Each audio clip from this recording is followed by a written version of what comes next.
অনেক বছর আগের কথা। একটা বনে একটা রেনডিয়ার বাস করত। তার মাথায় 12খানা শিং ছিল, যেটা দেখতে খুব সুন্দর লাগছে।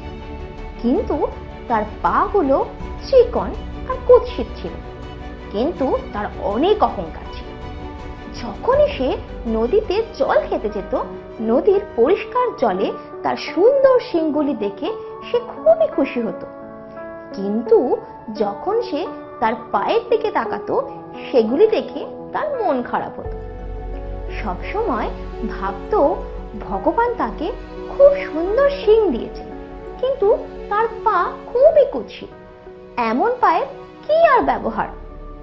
একদিন সে নদীর ধারে দাঁড়িয়ে জল খাচ্ছিল। তখন জঙ্গলে শিকারের জন্য ঘুরে বেড়ানো একটি ক্ষুধার্ত সিংহ তার নজরে পড়ল।